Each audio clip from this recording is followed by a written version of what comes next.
مزید ویڈیوز کے لیے ہمارے چینل ہاؤس آف اسلام کو سبسکرائب کرنا نہ بھولیے۔ شکریہ۔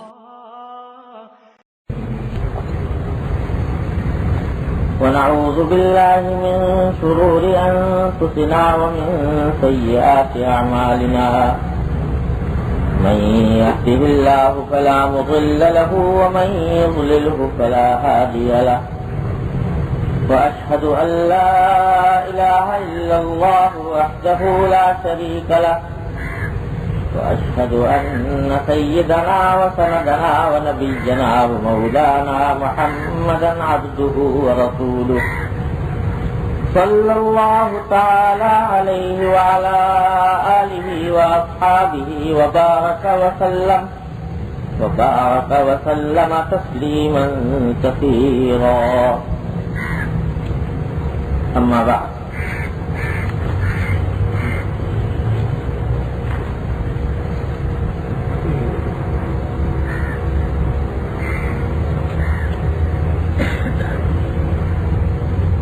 یہ چند حدیثیں ہیں اور سب کے سب دنیا کی حقیقت بیان کرنے کے لیے رسول اللہ صلی اللہ علیہ وسلم نے مختلف انداز سے باتیں ارشاد فرمائیں۔ ان میں سے پہلی حدیث ہے حضرت عبید اللہ ابن محسن رضی اللہ تعالیٰ عنہ روایت کرتے ہیں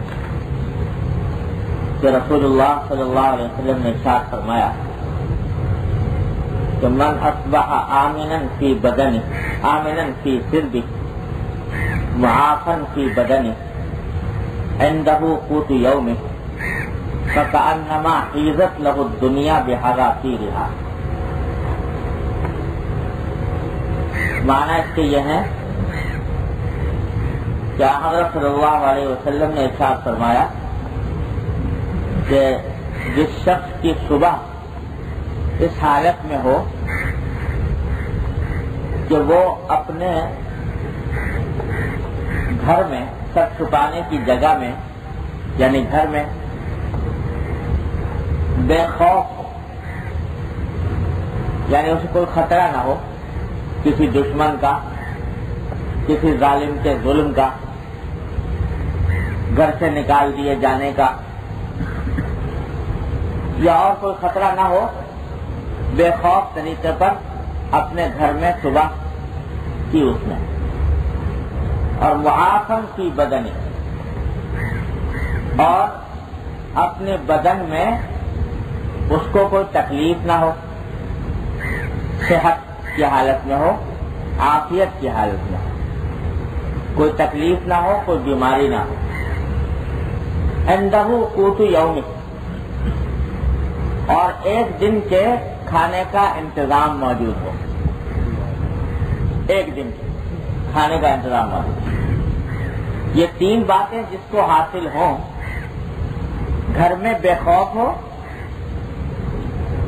بدن میں عافیت ہو، اور ایک دن کے کھانے کا انتظام موجود ہو، فَكَأَنَّمَا حِيزَتْ لَهُ الدُّنْيَا بِحَذَافِيرِهَا،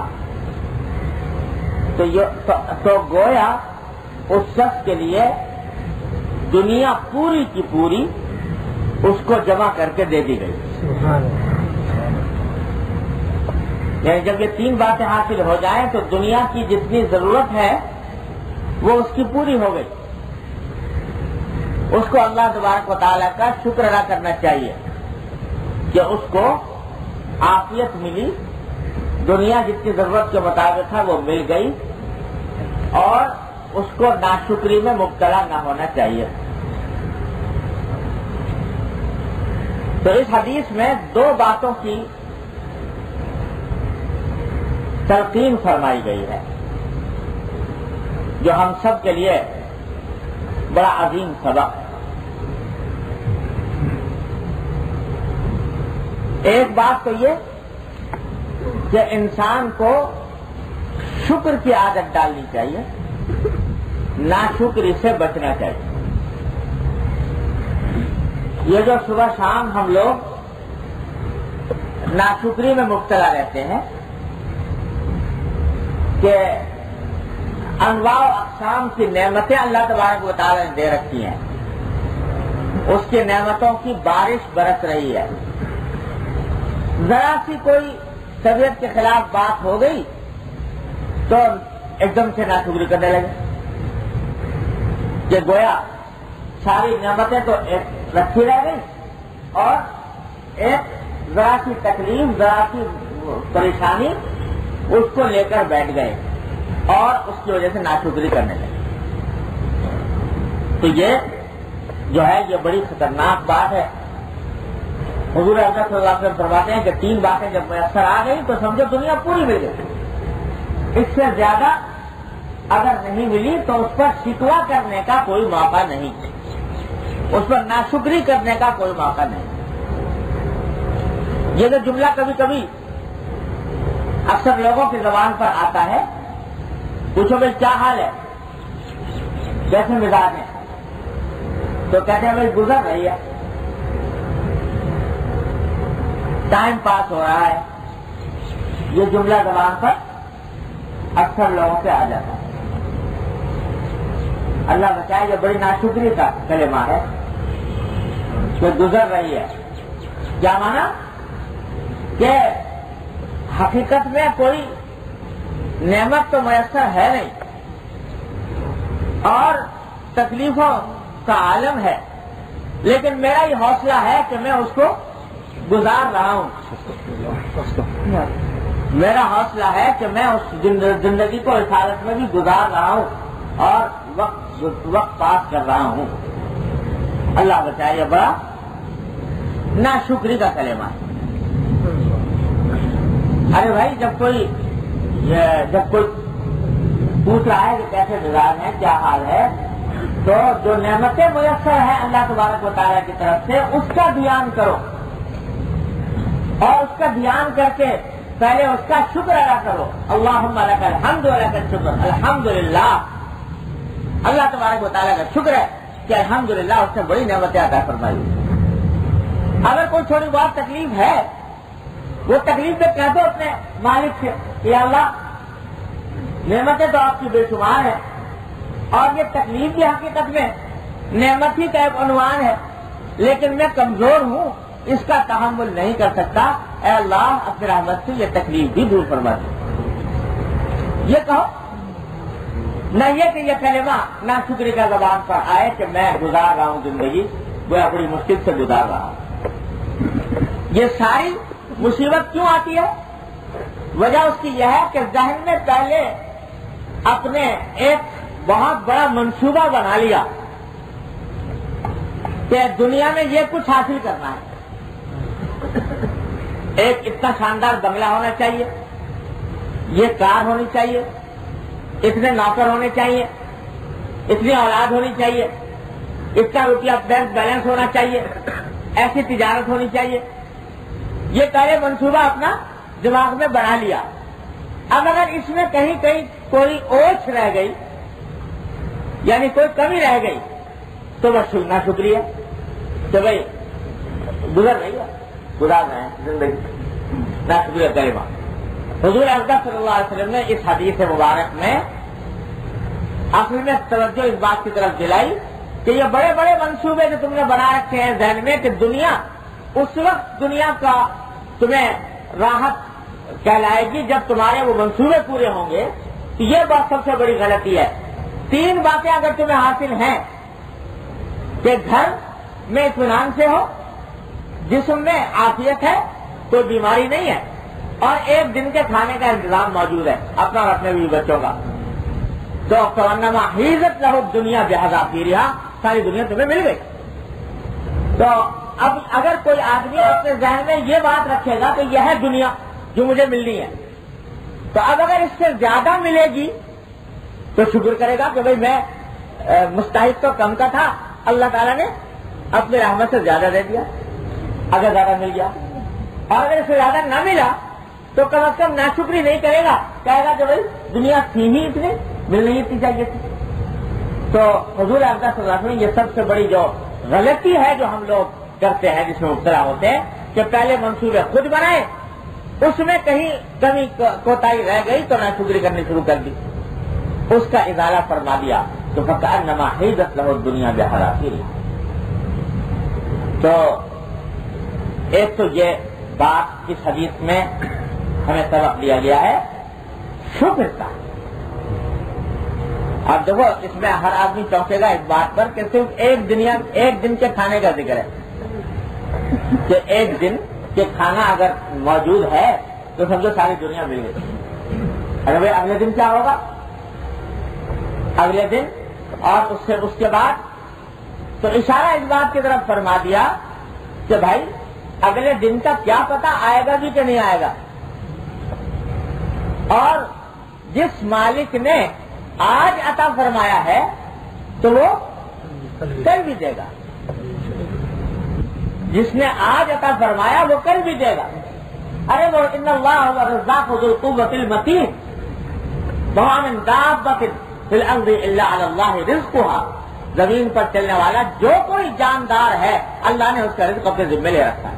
یعلم مستقرہا ومستودعہا، اللہ تعالیٰ اس کا عارضی ٹھکانہ بھی جانتے ہیں اور مستقل ٹھکانہ بھی جانتے ہیں، وہی پہنچائیں گے۔ لیکن یہ ہے کہ بھائی آج کا تو ہے، کل کو پھر محنت مزدوری کرنا اور جو کچھ محنت مزدوری کر کے اللہ پر بھروسہ کرنا کہ اس کے نتیجے میں اللہ تعالیٰ انشاءاللہ عطا فرمائیں گے۔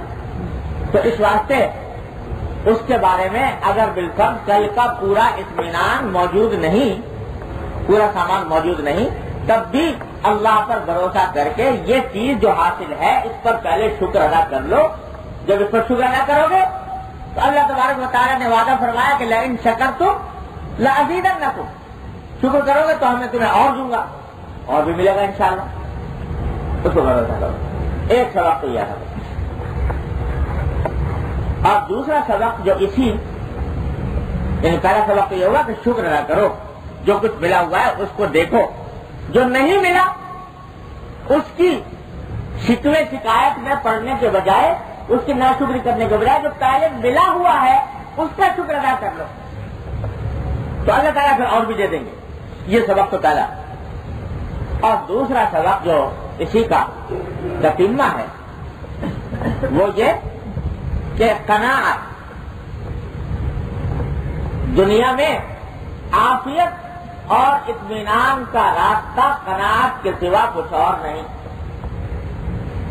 قناعت کیا کہ جائز طریقے سے مناسب تدبیر کے تحت جتنا کچھ اللہ تبارک و تعالی نے عطا فرما دیا اس پر مطمئن ہو جائے، ہوس نہ کرے، حرص نہ کرے، بلکہ جو کچھ اللہ تبارک و تعالی نے مناسب اور حلال طریقے سے عطا فرما دیا ہے اس کو اپنے آپ میں کافی سمجھے اور اس کے اوپر مطمئن ہو جائے۔ اس کے سوا دنیا میں خوش رہنے کا کوئی اور راستہ ہے نہیں۔ مال و دولت کے ذخیرے لگا لو اور مال و دولت کے انبار جمع کر لو، بینک بیلنس کے تومان جمع کر لو، کوٹھیاں بنگلے بنا لو، گارے رکھ لو، جو چاہو کر لو، اگر قناعت نہیں ہے، اگر قناعت نہیں ہے تو ان کوٹھیوں بنگلوں میں بھی تمہیں سکون نہیں ملے گا، اس مال و دولت کے ڈھیر میں بھی تمہیں سکون نہیں ملے گا۔ اور اگر قناعت کی دولت میسر ہے تو یقین رکھو چٹنی روٹی میں بھی بہت مزہ آ جائے گا اور وہ اطمینان سکون نصیب ہو جائے گا جو بڑے بڑے بنگلوں کوٹھیوں میں اعلیٰ درجے کے کھانوں میں میسر نہیں آتا۔ تجربہ کر کے دیکھ لو۔ آج یعنی لوگ دنیا ٹھیک پیمانے سے ناپتے ہیں۔ دیکھو ایک آدمی جس کے پاس کچھ زیادہ روپے پیسے نہیں ہیں، وہ جب دیکھتا ہے کسی بڑے دولت مند کو کہ اس کے پاس پیسے بہت ہیں، اس کی فیکٹریاں کھڑی ہوئی ہیں، اس کے پاس نوکر چاکر ہیں، بینک بیلنس ہے، جو چاہے لگتا ہے، تو معلوم ہوتا ہے کہ بڑا یہ آدمی بڑا خوش نصیب ہے، اور اس کو خوش نصیب سمجھ کر دل میں اپنے بارے میں حسرت بھی پیدا ہوتی ہے، ہمیں یہ بات میسر نہیں آئی۔ اور دل چاہتا ہے کہ ہمیں بھی مل جائے.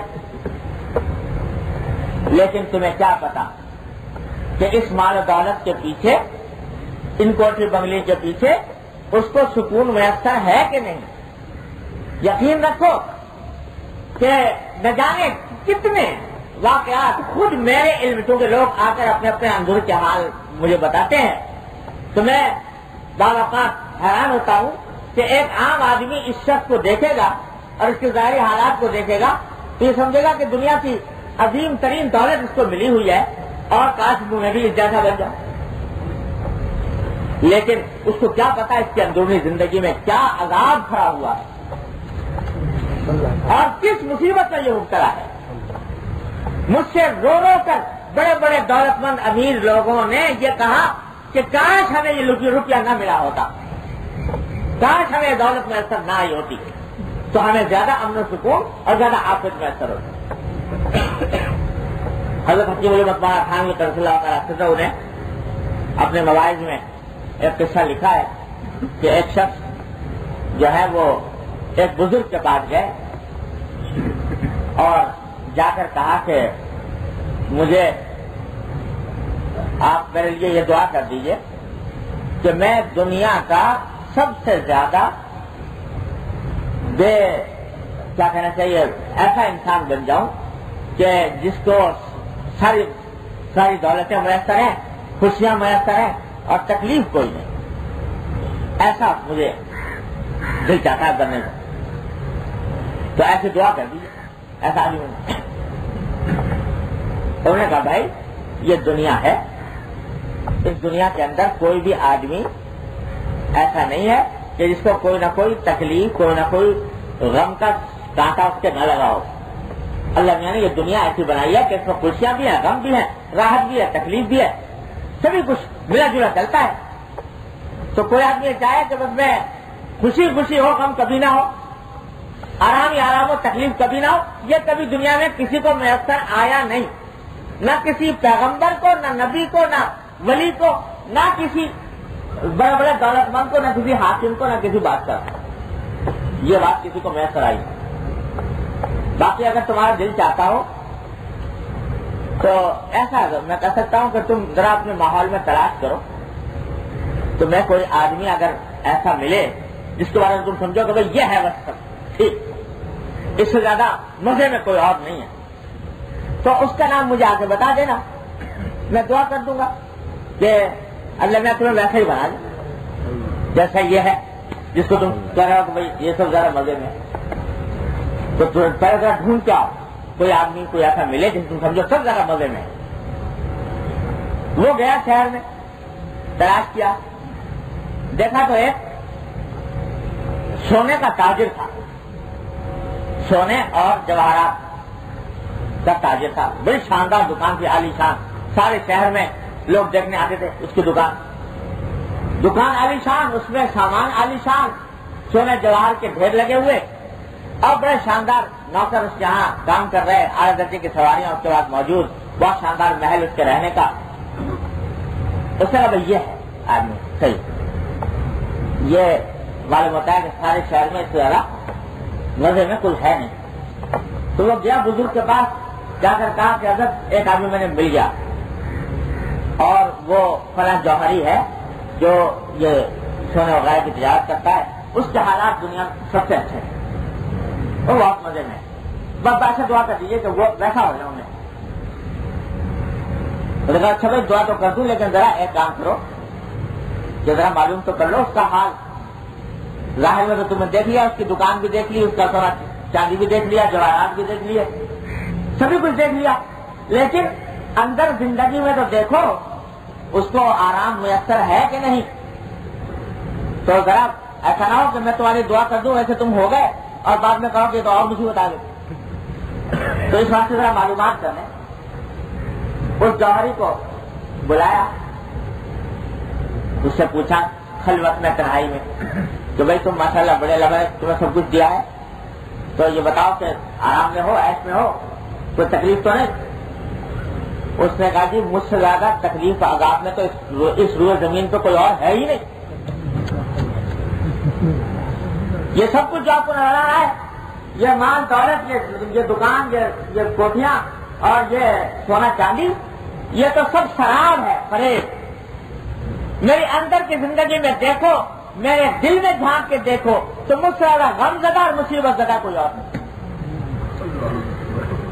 اور پھر اس نے ایسی شرمناک داستان سنائی اپنی، اس کو زبان سے بیان کرنا بھی مشکل، ایسی شرمناک داستان سنائی کہ میں ایک مرتبہ بیمار ہو گیا تھا، اور بیماری میں بیوی سے کوئی کہنے لگی کہ بھائی بیوی بیمار ہو گئی تھی، تو بیوی نے کہا کہ تم میرے بعد شادی کر لو گے، تو میں نے کوئی اس سے وعدہ کر لیا، معاہدہ کر لیا کہ میں نے شادی نہیں کروں گا، اور تو کچھ عملی ثبوت بھی فراہم کر دیا۔ بعد میں اللہ کا کرنا ایسا ہوا، بیوی تندرست ہو گئی، بیوی تندرست ہو گئی اور یہ خود بیمار پڑ گیا، اور ایسا بیمار پڑا کہ اس کے نتیجے میں میاں بیوی کے تعلقات خراب ہو گئے، اور تعلقات کے خراب ہونے کے نتیجے میں اس بیوی نے اور لوگوں سے مراسم قائم کر لیا، الیاذ باللہ، اور اس مراسم کے نتیجے میں دونوں کی زندگی عذاب۔ اب یہ بظاہر دکان تو بہت عالی شان ہے، لیکن گھر کا سکون میسر نہیں، گھر کی راحت میسر نہیں۔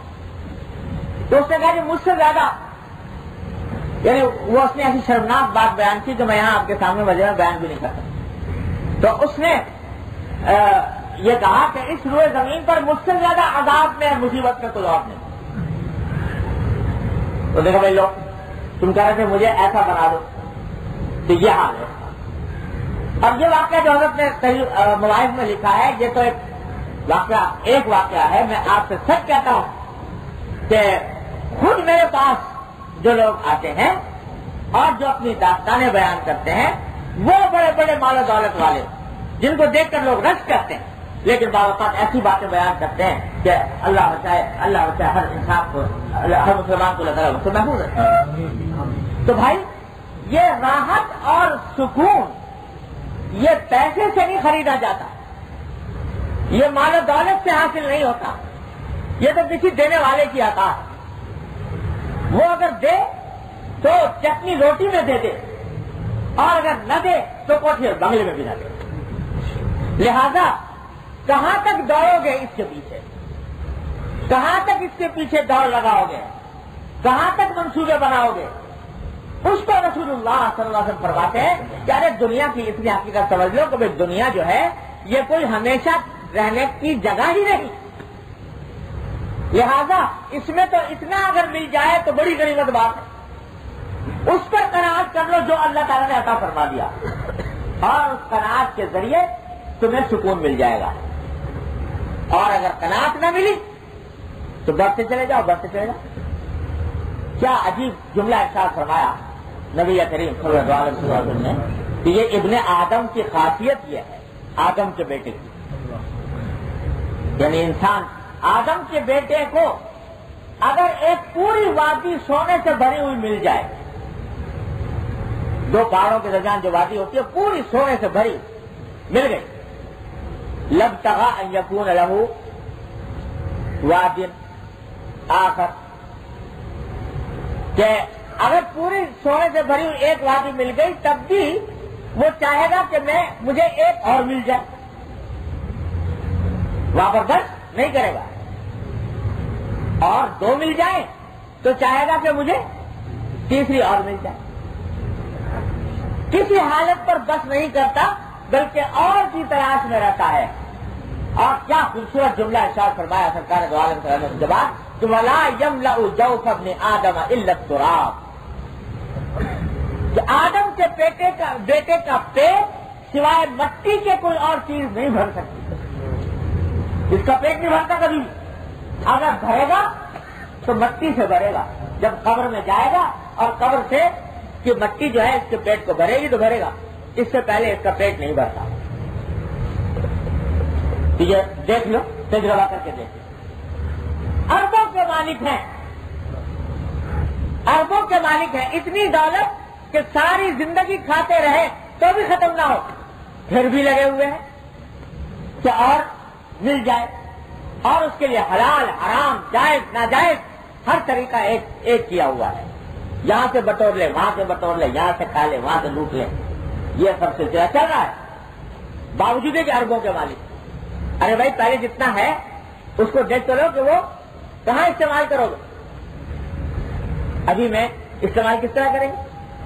ابھی پچھلے ہفتے امریکہ میں تھا تو وہاں کے ایک شہر ہے لاس اینجلس، تو وہاں ایک میرے دوست مجھے جاتے ہوئے دکھانے لگے کہ یہ ایک بازار ہے جو دنیا کا سب سے مہنگا بازار ہے، مہنگی چیزیں ملتی ہیں۔ میں نے کہا کتنی مہنگی ملتی ہیں؟ پیسہ مہنگی کا یہ ہے کہ مثلا موزے ہیں تو معلوم ہوا کہ ایک موزے کی جوڑی کی قیمت $2000۔ $2000 سے وہاں کیا ہوئے پاکستانی 85,000 تقریباً روپے کا ایک جوڑے، ایک موزہ۔ ٹائی ہے تو معلوم ہوا کہ $3000، سوٹ ہے تو معلوم ہوا $10,000، $15,000، $20,000، $40,000، $1 لاکھ کے سوٹ۔ اچھا بھائی ایک دکان میں سے گزرے تو کہنے لگے کہ یہ دکان جو ہے اس میں ایک حصہ جو ہے اس حد تک تو آدمی جو ہے وہ معمولی وہ جا سکتا ہے خریداری کے لیے، یعنی یہی خریداری کے لیے $3000 کے موزے خریدنے کے لیے، اور اس سے آگے جو ہے ایک زینہ ہے، اس زینے کے اوپر چڑھنے کی اس وقت تک اجازت نہیں جب تک کہ اس کا مالک خود لے کر نہ جائے۔ اور مالک کیوں لے جاتا ہے؟ اس سے باقاعدہ اپائنٹمنٹ لیا جاتا ہے اس کام کا کہ وہ آدمی کو لے کے جاتا ہے، جا کے وہ دکھاتا ہے یہ سوٹ ہے، یہ کلر ہے، یہ ڈیزائن ہے، اور آپ کے لیے ان میں سے کون سا کلر اور کون سا ڈیزائن آپ کے لیے زیادہ مناسب ہوگا اس کا مشورہ دیتا ہے۔ اس مشورے کے $10,000 چارج کرتا ہے۔ تو $10,000 جو ہیں وہ صرف اس مشورے کے لیے تو دیتا ہے، پھر جو اور آگے سامان خریدے گا وہ چلا۔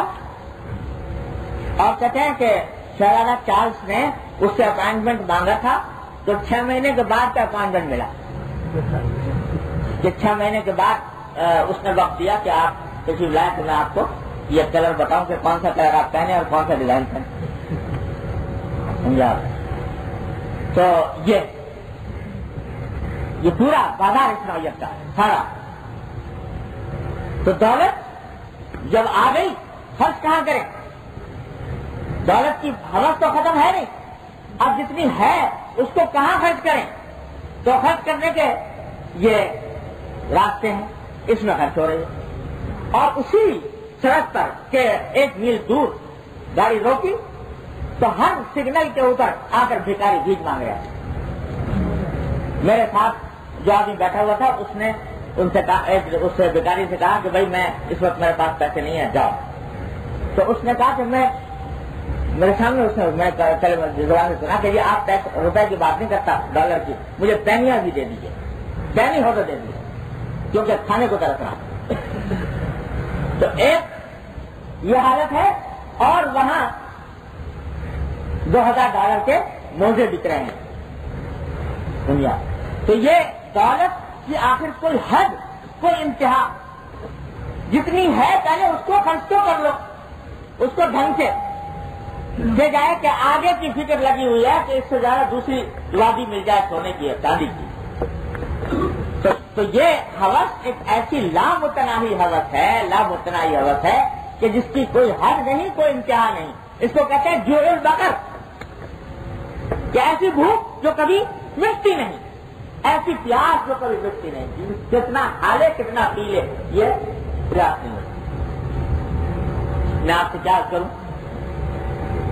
ایک ہمارے ملک کے ایک بہت بڑے سرمایہ دار آدمی جو گنے چنے لوگوں میں شمار ہوتے ہیں، ایک دن میرے سے بات چیت ہو رہی تھی تو میں نے ان سے ایسے کہا، میں نے کہا بھائی اللہ تعالیٰ نے آپ کو بہت کچھ دیا، اللہ تعالیٰ کا کرم ہے، بہت کچھ دیا آپ کو، لوگ آپ کے اوپر رکھ کرتے ہیں دولت میں، تو یہ دولت جو اللہ نے دی ہے اس کا کچھ حصہ کچھ ایسے کام میں خرچ کر لیجئے آپ کی آخرت کے لیے کارآمد ہو جائے۔ تو اور میں نے کہا اللہ نے بہت کچھ دے دیا، بہت کچھ کما لیا، آپ توبہ کر لیجئے کہ سود وود کی لعنت سے بچیں گے، اور کچھ نیک کام میں خرچ کر لی. تو بس بحث شروع کر دی انہوں نے کہ صاحب سود جو ہے وہ کیسا ہوتا ہے اور حلال ہے کہ حرام ہے اور کون سا حلال ہے کون سا حرام ہے, تو کیسے لمبی چڑے, اور سود کے بغیر اس دنیا میں کیسے گزارا ہوگا اور کیسے تجارت چلے گی. کافی دیر تک اسے خیر کچھ سمجھایا بجھایا, آخر میرا جواب ہو گیا. تو پھر خود مجھ سے کہنے لگے کہ مولانا بات تو آپ صحیح کہتے مگر میں کھجلی کو کیا کروں. ہاتھ کی طرف اشارہ کر کے انہوں نے کہا خود اپنے زبان سے کہ میں اس ہاتھ میں اٹھنے والی کھجلی کو کیا کروں. یہ کھجلی جو ہے یہ ختم نہیں ہوتی کسی طرح بھی. کتنے ہی کارخانے لگا لوں, کتنے ہی فیکٹریاں لگا لوں, کتنے ہی بینک بیلنس جمع کر لوں, یہ کھجلی ختم نہیں. اور اس کھجلی کا نتیجہ یہ ہے کہ گھر برباد ہے. میں جانتا ہوں اندر گھر برباد ہے, گھر کا سکون میسر نہیں, اولاد کی راحت میسر نہیں, لڑائی اور جھگڑے ہیں. مگر فرمایا گا بڑے زبردست. تو قرآن کریم نے قارون کا جو ذکر فرمایا, قارون کا مشہور ہے خزانے. قرآن کریم نے فرمایا کہ اس کے اتنے خزانے تھے جو ان مفاتحہ لتنوء بالعصبۃ اولي القوہ, جو اس کے خزانوں کی صرف چابیاں جو تھی نا, چابیاں وہ اتنی بھاری تھیں کہ ایک بڑی جماعت مل کر اس کو اٹھایا کرتی تھی. ایک آدمی کے بس میں نہیں تھا اس کی چابیاں اٹھانا اس کے خزانوں کی. تو وہ جب کہتے ہیں جب گزرا اپنی دولت کے ساتھ لوگوں کے سامنے, تو کسی نے دیکھ کر کہا کہ یا لیت لنا مثل ما اوتی قارون انہ لذو حظ عظیم, کہ کاش ہمیں بھی وہ دولت ملی ہوتی جیسا کہ قارون کو ملی ہے, وہ تو بڑا خوش قسمت آدمی ہے. یہ لوگوں نے دیکھ کر کہا اس کو. قرآن کریم فرماتا ہے کہ یہ وہ ہے جو ظاہر کو اس کے دیکھ رہے تھے کہ یہ بڑی دولت رکھنے والا ہے, لہذا بڑا قابل رشک ہے, لیکن یہ معلوم نہیں تھا کہ اس دولت کے پیچھے کیا عذاب پھنسا ہوا ہے.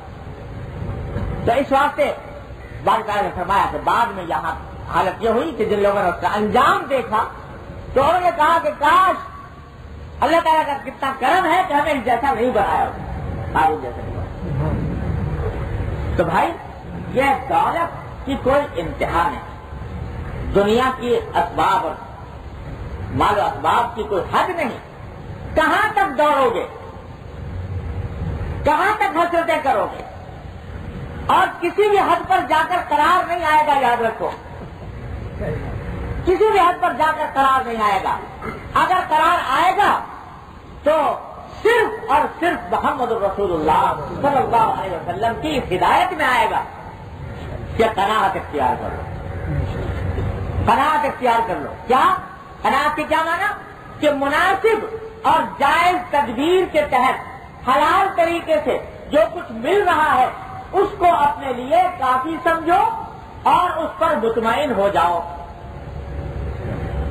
یہ قناعت جس دن یہاں سے کر لی تو انشاءاللہ اللہ تبارک و تعالیٰ کی رحمت سے اسی تھوڑی بہت دنیا کے اسباب میں جو تمہیں میسر ہے وہ راحت میسر آ جائے گی جو بڑے بڑے بادشاہوں کو میسر ہے, بڑے بڑے سرمایہ داروں دولت مندوں کو میسر ہے, وہ میسر آ جائے گی انشاءاللہ.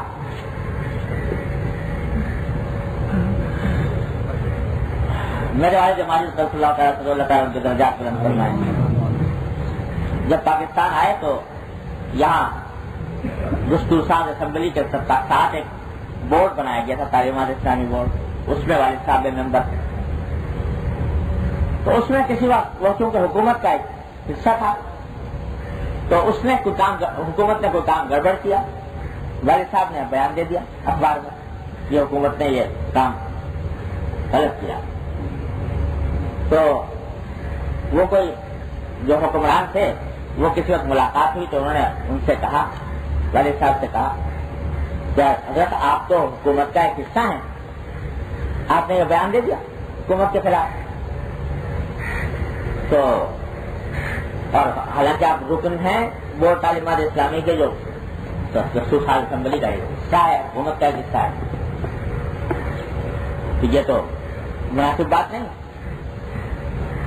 اور والد صاحب صلی اللہ علیہ وسلم نے فرمایا کہ بھائی دیکھو میں نے یہ رکنیت کسی اور مقصد سے قبول نہیں کی تھی, صرف دین کی خدمت کی خاطر قبول کی تھی, اور ایک دین کے خادم کے طور پر میرا یہ فرض ہے کہ جو بات حق سمجھوں وہ کہوں، حکومت کے موافق پڑے یا مخالف پڑے، میں اس کا مکلف نہیں. اللہ تبارک و تعالیٰ کے نزدیک جو بات حق ہے وہ واضح کروں. رہا یہ کہ صاحب رکنی، تو بھائی یہ رکنیت کا معاملہ جو ہے یہ کوئی میری ملازمت نہیں ہے. آپ حکومت کے خلاف بات کرتے ہوئے آپ ڈریں کہ آپ ہیں ایک ملازم افسر، آپ کی تنخواہ 2000-3000 اس زمانے میں 2000-3000 بہت بڑی چیز ہوا کرتی تھی تنخواہ ہے. اگر یہ ملازمت چھوٹ گئی تو آپ نے اپنا جو زندگی کا نظام بنا رکھا ہے وہ نظام چل نہیں سکے گا. میرا حال یہ ہے کہ جس دن میں نے رکنیت قبول کی تھی اسی دن استعفیٰ لکھ کے جیب میں ڈال لیا تھا کہ جب کبھی موقع ہوگا پیش کر دوں گا. اور یہ جو ملازمت کا معاملہ ہے تو بھائی میرا اور آپ میں یہ فرق ہے کہ میرا سر سے لے کر پاؤں تک میری ساری زندگی کا جو خرچہ ہے وہ 2 روپے سے زیادہ نہیں.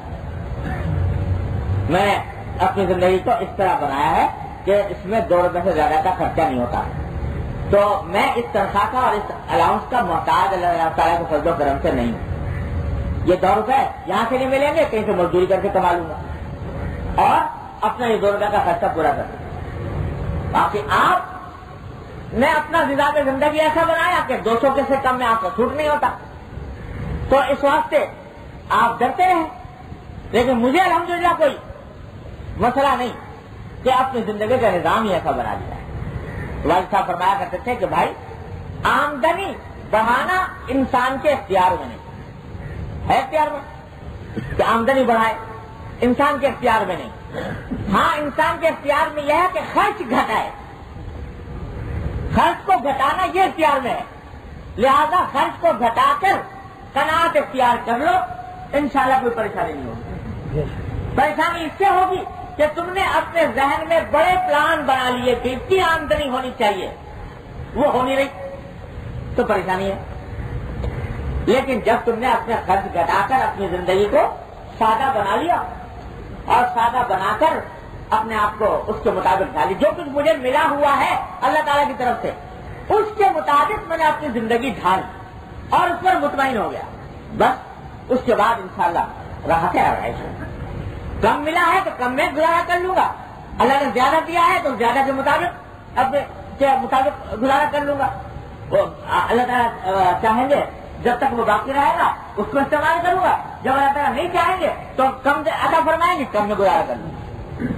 قناعت. اسی واسطے حضور اقدس صلی اللہ علیہ وسلم نے یہ دعا تلقین فرمائی، اب بڑی کام کی دعا ہے، ہر مسلمان کو کرنی چاہیے. دعا تلقین فرمائی اللہم قنعنی بما رزقتنی، اللہم قنعنی بما رزقتنی وبارک لی فیہ. کیا عجیب غریب دعا ہے نبی کریم صلی اللہ علیہ وسلم کی، ایک جملے پر قربان ہو جائے انسان. اللہم قنعنی بما رزقتنی، اے اللہ جو کچھ آپ نے مجھے رزق عطا فرمایا ہے اس پر مجھے قناعت عطا فرمائے، اس پر مجھے قناعت عطا فرمائیے. وبارک لی فیہ، اور اللہ اس میں مجھے میرے لیے برکت ڈال دی، اس میں میرے لیے برکت پیدا فرما دی. سبحان اللہ، کیا عجیب لفظ ہے. دو اگر یہ قبول ہو جائے نا یہ دعا، زندگی کے سارے مسائل حل ہو جائیں. اللہ قناعت دے دیجیے، جو کچھ مجھے دیا ہے اس پر قناعت دے دیجیے اور اس میں برکت عطا فرما دی. قناعت دے دی تو کیا مانا کہ یہ جو پریشانی ہے نا ہر وقت دھن لگی ہوئی ہے زیادہ سے زیادہ کمانے کی کھانے کی، یہ دھن تو ہو جائے گی ختم اور سکون انشاءاللہ نصیب ہو جائے گا، راحت انشاءاللہ مل جائے گی. اور بارک نہیں تھی برکت عطا فرما دیجیے. کیا مانا کہ چاہے چیز دیکھنے میں تھوڑی ہو لیکن فائدہ اس سے زیادہ پہنچ جائے، یہ مانا برکت کے. برکت لوگ استعمال تو بہت کرتے ہیں لفظ اور زبان پر رہتا ہے اللہ میاں برکت دے، بھائی مبارک ہو، آپ کو گھر مل گیا اللہ مبارک کرے، کار مل گئی اللہ مبارک کرے، شادی ہو گئی اللہ مبارک کرے. یہ الفاظ بہت استعمال کرتے ہیں لیکن مطلب نہیں پتا کیا ہے. مطلب یہ ہے برکت کا مطلب یہ ہے کہ اللہ تبارک و تعالیٰ اس چیز کو تمہارے لیے باعث راحت بنا دے. اور ایسا رائی سے راحت بنا دے کہ چاہے مقدار میں یہ چیز تھوڑی ہو لیکن فائدہ اس سے زیادہ پہنچ جائے. یہ ہے برکت. لوگ اس کا حساب کتاب آج کی دنیا جو ہے نا وہ اسٹیٹسٹکس کی دنیا ہے, اعداد و شمار کی. وہ اعداد و شمار کی دنیا یہ ہے کہ یوں شمار کرتے ہیں جو پیسہ روپیہ گنتے ہیں, اتنی آمدنی ہوئی, اتنا روپیہ, اتنے ڈالر, اتنے پیسے, وہ گنتے ہیں. لیکن اس گنتی کے نتیجے میں فائدہ کتنا ملا اس کو کوئی شمار نہیں کرتا. اسی واسطے ایک کتاب, ایک بہت اچھے مصنف کی ایک کتاب لکھی تھی, بڑی اچھی کتاب لکھی ہے اس نے, مسلمان ہے, انگریز مسلمان. اس نے کتاب لکھی ہے, انگریزی میں اس کا نام ہے دا رین آف کوانٹٹی, یعنی گنتی کی حکومت. یعنی سب دنیا کے اوپر جو چیز حکومت کر رہی ہے وہ گنتی ہے, مقدار ہے کہ اتنے زیادہ مل جائے, اتنے زیادہ پیسے ہو جائیں. لیکن اس گنتی کے پیچھے فائدہ کتنا ہے اس کو کوئی نہیں دیکھتا. ایک شخص نے 2 روپے کمائے اور 2 روپے کما کر گھر چلا بس میں بیٹھنے کے لیے کہ گھر جاؤں. اب بس میں جاتا تو 2 روپے میں سے 1 روپیہ تو کرائے میں کم سے کم خرچ ہو جاتا. باہر نکلا کوئی دوست مل گیا, اس نے کہا بھائی چلو میں تمہیں اپنی گاڑی میں پہنچا دیتا ہوں. گاڑی میں پہنچا دیا, گاڑی پہنچ گیا تو 1 روپیہ بچا کہ نہیں بچا؟ یہ 1 روپیہ جو بچ گیا اس کے کیا مانا کہ اس میں اللہ تعالیٰ کی طرف سے برکت ہو گئی. کہ اگر یہ 1 روپیہ اگر وہ آدمی نہ ملتا, اس کو گھر نہ پہنچاتا تو 1 روپیہ اس کا بازار میں خرچ ہو جانا تھا. اللہ تعالیٰ نے برکت دی. بازار میں گیا تھا سودا خریدنے کے لیے, چیز اللہ تعالیٰ نے اس کو سستی مل گئی. کیا ہوا یہ 2 روپے میں برکت ہو گئی. ایک آدمی نے 2 لاکھ روپے کمائے اور 2 لاکھ روپے کما کر گھر سے نکلا, گھر پہنچا تو معلوم ہوا کہ صاحب بیٹے کو فلاں بیماری لائق ہو گئی ہے اور فوراً اسپتال لے جانا ہے. ہسپتال والے نے ٹیسٹ لکھ دیے اور ٹیسٹ کے اوپر 1000 روپیہ خرچ ہو گیا. معلوم ہوا کہ اسپتال میں داخل کرنا پڑے گا. 1 لاکھ روپیہ ہسپتال میں چلا گیا. 1 لاکھ روپیہ ہسپتال میں گیا تو یہ 1 لاکھ روپے جو گئے یہ کیا ہوئی؟ 2 لاکھ روپے جو ملے تھے اس میں برکت نہ ہوئی, بے برکتی ہو گئی. ایسے واقعات پیش آ گئے کہ بلا وجہ خرچ کرنے پڑ گئے تھے. یہ جتنی رشوت کی آمدنی ہوتی ہے نا اس سب میں یہی بے برکتی ہوتی ہے. ایک جگہ سے رشوت لے گا 10 جگہ دینی پڑے گی. ایک جگہ سے رشوت لی, پیسہ بنایا, گن کے خوش ہو رہا ہے کہ میرے پاس اب 10,000 کے 20 ہو گئے, 20,000 کے 40 ہو گئے, 40,000 کے 50,000 ہو گئے. گن کے خوش ہے. یہ پتہ نہیں کہ یہ 1 لاکھ روپے جمع کیے رشوت کے ذریعے یہ 10 آدمی کو جا کے دینے پڑیں گے. کل کو جب کسی دفتر میں کام پڑے گا تو وہاں دینے پڑیں گے, دوسری جگہ جائے گا وہاں دینا پڑیں گے. 10 جگہ دے گا تو یہ سارے روپے جو ہے اسی طرح تقسیم ہو جائے گا. یہ ہے بے برکت. تو برکت اللہ تبارک و تعالیٰ کی عطا ہے. یہ انسان کے زور بازو سے حاصل نہیں ہوتی, اللہ تبارک و تعالیٰ کی عطا ہے. تو حضور اقدس صلی اللہ علیہ وسلم فرما رہے ہیں کہ یہ دعا کرو اللہ تعالیٰ سے کہ اللہ جو کچھ آپ نے مجھے رزق عطا فرمایا ہے اس پر قناعت بخش دیجیے اور اس میں مجھے برکت عطا فرما دیجیے کہ اس میں تھوڑے کے اندر بہت کام ہو. اب میں آپ کو کیا مثال دوں. ہمارے یہاں ہم دارالعلوم میں رہتے ہیں اور دارالعلوم کے اندر رہنے والوں سے پوچھ لیجیے, بیچاروں کی تنخواہیں گنتی کے اعتبار سے عام لوگوں کے مقابلے میں کم ہیں, لیکن آپ پوچھ لیجیے ان کو کہ جس سے چاہیں جا سکتے. اللہ تعالیٰ نے اس تنخواہ میں اتنی برکت عطا فرمائی ہے, اتنے کام اس سے اللہ تعالیٰ نکال دیتے ہیں کہ باہر رہنے والوں کی اچھی بڑی بڑی تنخواہیں بھی تنخواہ میں بھی وہ کام نہیں ہوتا جو اللہ تعالیٰ نے اس میں برکت عطا فرما دی. جس سے چاہے پوچھ لیجیے ہمارے آپ جا کر آنکھوں سے مسکراتا ہے. تو یہ ہے برکت اللہ تبارک و تعالیٰ کی عطا. اور یہ عطا ملتی ہوتی ہے کب؟ جب آدمی قناعت اختیار کرتا ہے اور اللہ تعالیٰ سے رجوع کرتا ہے. اس لیے فرمایا اللہ قنعنی بما رزقتنی. قربان جائیے نبی کریم صلی اللہ علیہ وسلم. ایک تیسرا جملہ اور ساتھ فرما دیا. قربان جائیے نبی کریم صلی اللہ علیہ وسلم. ایک تیسرا جملہ اور ساتھ فرما دیا. کیا فرمایا؟ وَخْلُقْ عَلَىٰ كُلِّ غَائِبَةٍ لِّي مِنْكَ بِخَيْرٍ. تیسری بات اور فرما دی. کیا اللہ جن چیزوں کو میرا دل چاہتا تھا کہ مجھے ملے مگر ملی نہیں. دل چاہتا تھا کہ ملے مگر ملی نہیں.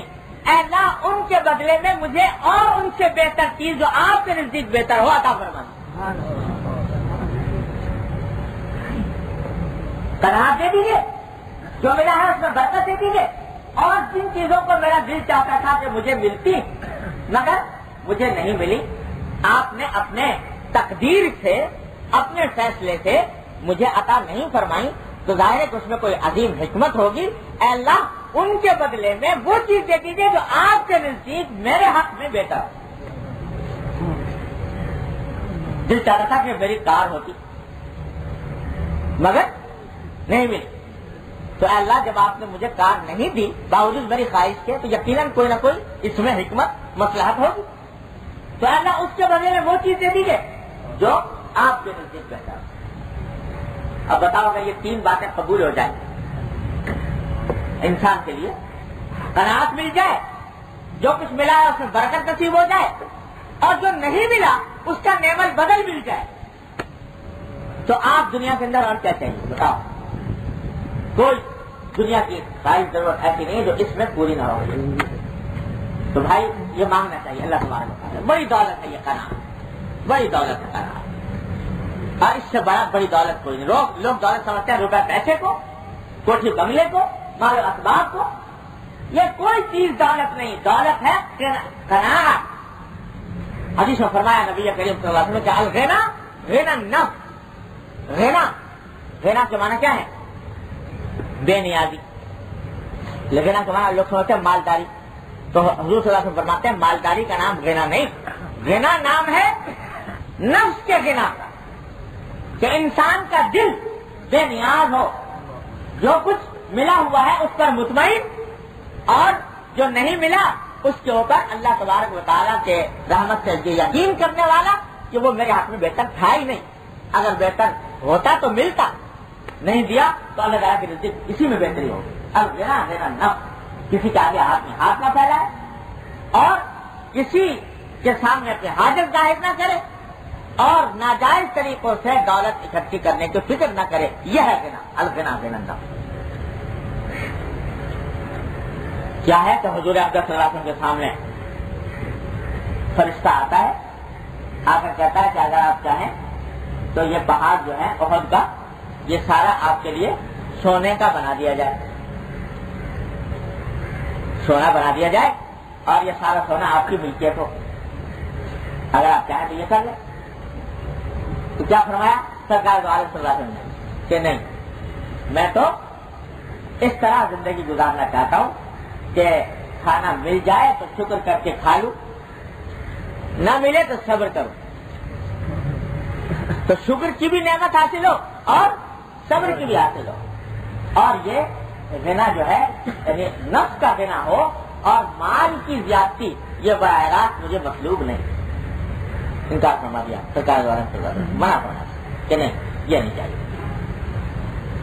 ایسا غنا چاہیے کہ جو اللہ تبارک و تعالیٰ کی طرف رجوع کرانے والا ہو. اسی وقت یہ دعا فرمائی اللہم انی اعوذ بک من کل غنی یطغینی.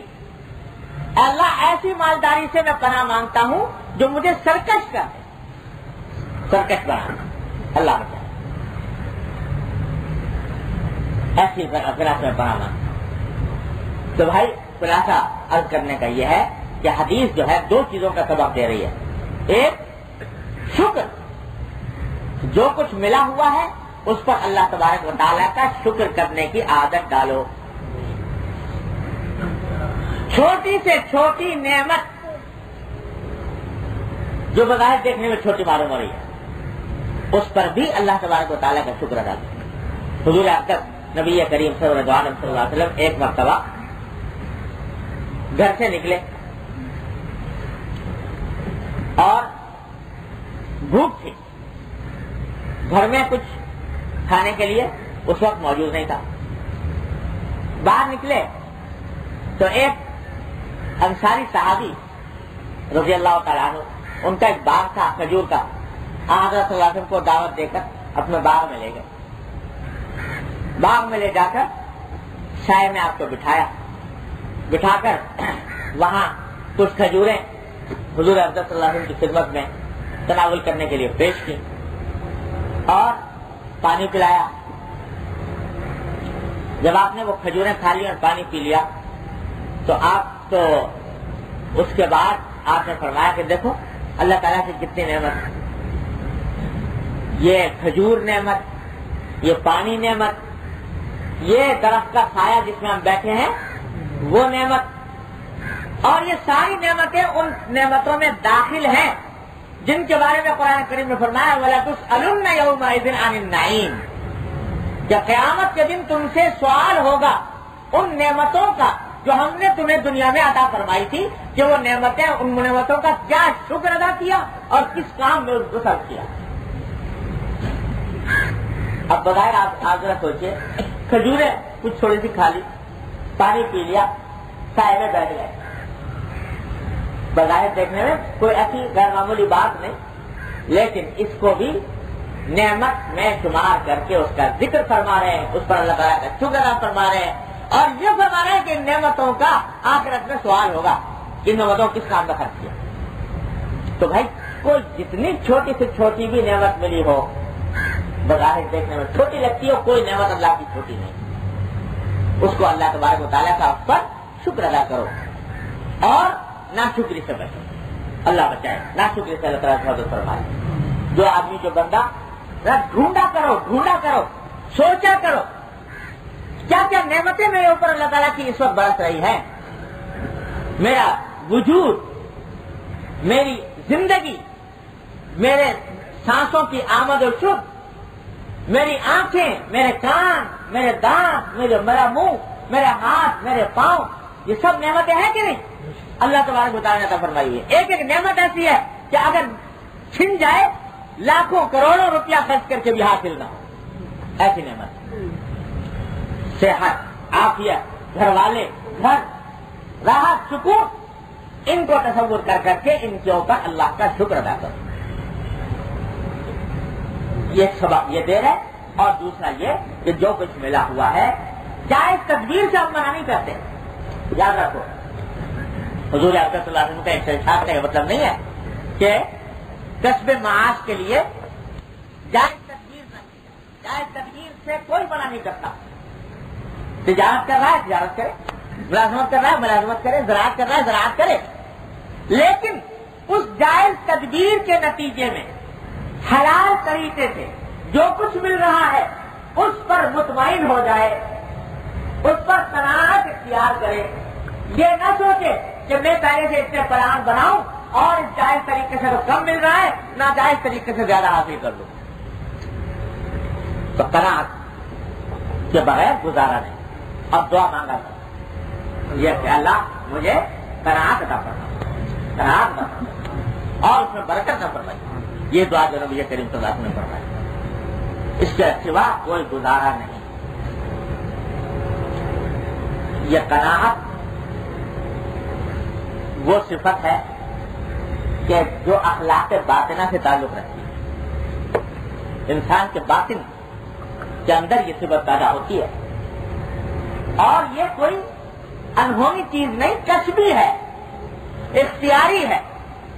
اگر کسی کو حاصل نہیں ہے تو وہ محنت کسب کر کے کوشش کر کے اس کو اختیار کر سکتا ہے. اگر کر نہ سکتا تو اللہ تعالیٰ کی طرف سے اس کو اختیار کرنے کا حکم نہ ہوتا. لا یکلف اللہ نفسا الا وسعہا. اس واسطے یہ قناعت اختیار کرنے کا کی عادت ڈالنی ہے. یہ سب باتیں جو میں سنا رہا ہوں ان سب باتوں کو سوچے آدمی، جو میسر ہے تو اس سے اس پر قناعت اختیار کرنے کے ایک تدبیر بتائی نبی کریم صلی اللہ علیہ وسلم نے. تدبیر کیا بتائی؟ فرمایا کہ دنیا کے معاملے میں ہمیشہ اپنے سے نیچے والے کو دیکھو. کیا تفصیل بنائی نبی کریم صلی اللہ علیہ وسلم. دنیا کے معاملے میں ہم ہمیشہ اپنے سے نیچے والے کو دیکھو اور دین کے معاملے میں ہمیشہ اپنے سے اوپر والے کو دیکھو. دین کے معاملے میں دیکھو اپنے سے اوپر والے کو. دیکھو یہ کتنا دیندار ہے, کتنا عبادت گزار ہے, کتنا متقی ہے, اس کو دیکھو اور اس کے پیچھے چلنے کی کوشش کرو تاکہ تمہارے اندر, تمہارے اعمال میں, تمہارے اخلاق میں, تمہارے کردار میں ترقی. دنیا کے معاملے میں ہمیشہ اپنے سے نیچے کو دیکھو. کیا دیکھو کہ جس وقت یہ خیال آ رہا ہے کہ بھائی کاش میرے پاس فلاں چیز ہوتی, جیسے کہ فلاں آدمی کے پاس ہے, فوراً تصور کرو اپنے سے نیچے آدمی کا. فلیٹ میں رہتے ہو, دل میں خیال آ رہا ہے یہ بنگلے والے اچھے تھے, یہ بنگلہ ہمارا بھی ہوتا, تو تصور کس کا کرو؟ جھونپڑی والے کا. کتنے ہیں جو جھونپڑی میں رہ رہے ہیں اور یہ نعمت جو ہمیں مجھے میسر ہے اس وقت فلیٹ کی, یہ ان کو وہ میسر نہیں. جب یہ تصور کرو گے تو اس کے نتیجے میں جو نعمت موجود ہے اس پر اللہ تبارک و تعالیٰ کا شکر ادا ہوگا اور قناعت پیدا ہوگی. اس کے برخلاف اگر اونچے کو دیکھتے جاؤ گے, کہاں تک دیکھو گے بھائی؟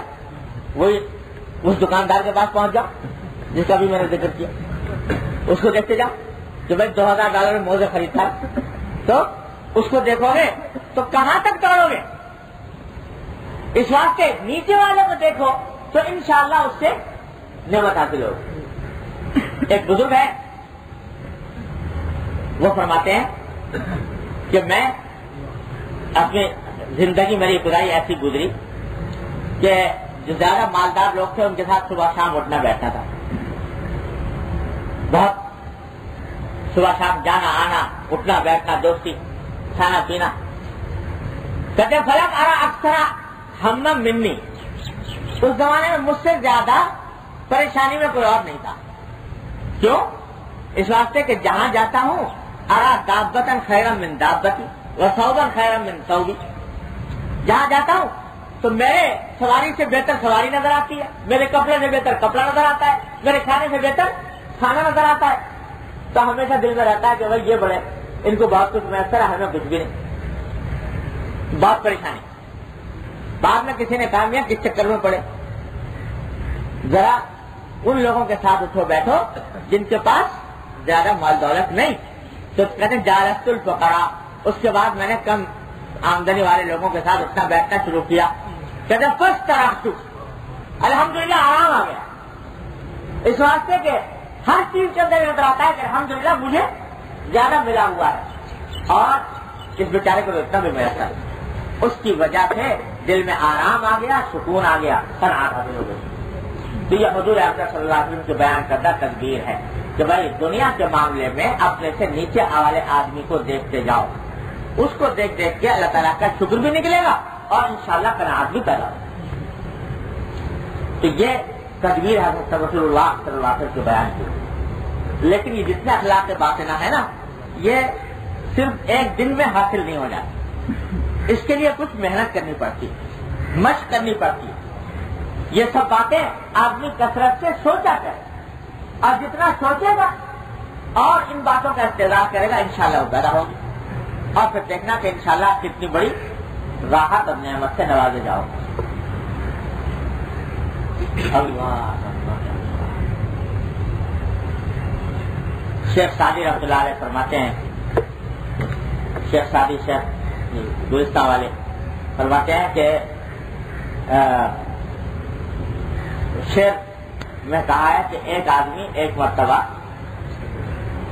بڑا سوداگر تھا, وہ صحرا کے اندر سفر کر رہا تھا اور خچر پر سوار تھا. خچر پر سوار ہو کر لاد کر سامان لے جا رہا تھا. راستے میں کہیں کوئی حادثہ پیش آیا اور خود بھی گرا اور سامان بھی سارا بکھر گیا, وہیں پر انتقال ہو گیا. تو کہتے ہیں کوئی آدمی وہاں سے گزرا, اس نے یہ منظر دیکھا, تو منظر دیکھ کر اس نے کہا کہ یہ دوست چشمے تنگ دنیا دار را یا قناعت پر کنت یا خاک گوشت، کہ یہ جو سامان بکھرا ہوا ہے یہ در حقیقت زبان حال سے پکار پکار کر یہ کہہ رہا ہے کہ دنیا کی محبت کرنے والے کی آنکھ، دنیا سے محبت کرنے والے کی آنکھ یا تو قناعت بھرتی ہے یا قبر کی مٹی بھرتی، یعنی یا تو قناعت سے بھر لو، یا تو قناعت بھرتی ہے یا قبر کی مٹی بھرتی، یعنی یا تو قناعت سے بھر لو، تمہاری آنکھ سیر ہو جائے گی قناعت سے، یا پھر نہیں ہوگی تو پھر قبر کی مٹی جا کے بھرے گی، اس سے پہلے کسی چیز سے باہر نہیں پڑے۔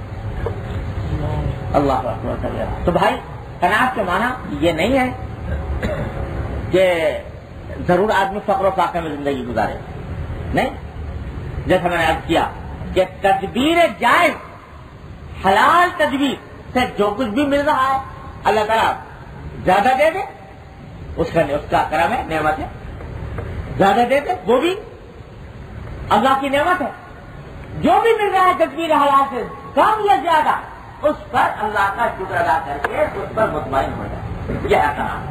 اللہ تبارک و تعالیٰ اپنے رحمت سے مجھے آپ کو سب کو یہ دولت عطا فرما دے اور نبی کریم صلی اللہ علیہ وسلم کے ارشاد پر عمل کی توفیق عطا فرما دے۔ وآخر دعوانا الحمدللہ۔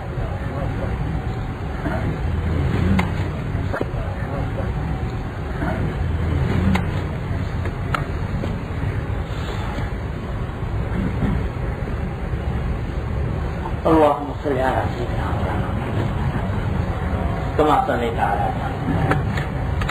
ربنا ظلمنا انفسنا وان لم تغفر لنا وترحمنا لنكونن من الخاسرين ربنا آتنا في الدنيا حسنة وفي الآخرة حسنة وقنا عذاب النار یا ارحم الراحمین اپنے فضل و کرم اپنے رحمت سے ہمارے تمام گناہوں کو معاف فرما، یا اللہ ہمارے اعمال و اخلاق کی اصلاح فرما، یا اللہ ہمیں سیدھے راستے پر چلنے کی توفیق عطا فرما، یا اللہ اپنے رحمت سے ہمیں اتباع سنت کی توفیق عطا فرما، یا اللہ اتباع سنت کی توفیق عطا فرما، یا اللہ اتباع سنت کی توفیق عطا فرما، یا اللہ اپنے دین کی صحیح فہم عطا فرما، یا اللہ اس پر عمل کی توفیق عطا فرما، یا اللہ اپنے رحمت سے اس کے اوپر استقامت عطا فرما، یا اللہ اپنے رحمت سے ہمارے دلوں میں دین کی محبت کو دنیا کے اوپر غالب فرما، یا اللہ اپنے رحمت سے دین کی محبت کو دنیا پر غالب فرما، یا اللہ اپنے رحمت سے ہم کو قناعت عطا فرما، یا اللہ اپنے رحمت سے ہم کو قناعت عطا فرما، یا اللہ اپنے رحمت سے ہم کو قناعت عطا فرما، یا ارحم الراحمین حب دنیا سے حب مال حب جان سے ہمارے قلوب کی حفاظت فرما، یا اللہ اپنے رحمت سے اپنے فضل و کرم سے تمام حاضرین و حاضرات کو ان کے تمام جائز مقاصد میں کامیابی عطا فرما، یا اللہ سب کی پریشانیوں کو دور فرما، سب کی مشکلات کو آسان فرما۔ یہ بار حضرات نے دعا کی درخواست کی ہے، ان سب کے لیے دعا فرمائیے، جن لوگوں نے جن حاجتوں کے لیے دعا کی درخواست کی ہے، اللہ تعالیٰ ان سب حاجتوں کو جاننے والے ہیں، اے اللہ اپنے رحمت سے ان سب حاجتوں کو پورا کرنا، یا اللہ ان کی سب حاجتوں کو پورا کرنا، یا اللہ جو لوگ بیمار ہیں انہیں شفا کامل و عاجل عطا کرنا، یا اللہ جو تندرست ہیں ان کی تندرستی کو دور کرنا، جو پریشان حال ہیں ان کی پریشانیوں کو رفع کرنا، یا اللہ جو بے روزگار ہیں ان کو جائز حلال واقع روزگار عطا کرنا، یا اللہ جو بے اولاد ہیں اپنی رحمت سے ان کو صالح اولاد عطا فرما، یا اللہ جن کی شادی میں نکاح میں رکاوٹ ہے اپنی رحمت سے اپنے فضل و کرم سے ان رکاوٹوں کو دور فرما، یا ارحم الراحمین ہماری تمام جائز حاجتیں پوری فرما، تمام جائز مرادیں پوری فرما۔ اللهم انا نسألك من خير ما سألك منه عبدك ونبيك محمد صلى الله عليه وسلم ونعوذ بك من شر ما استعاذ منه عبدك ونبيك محمد صلى الله عليه وسلم ربنا تقبل منا انك انت السميع العليم وتب علينا انك انت التواب الرحيم وصلى الله تعالى على خير خلقه محمد واله وصحبه اجمعين امين برحمتك يا المرسلين انهم لهم لعبادنا المرسلين انهم لهم لعبادنا المرسلين مزید ویڈیوز کے لیے ہمارے چینل ہاؤس آف اسلام کو سبسکرائب کرنا نہ بھولیے۔ شکریہ۔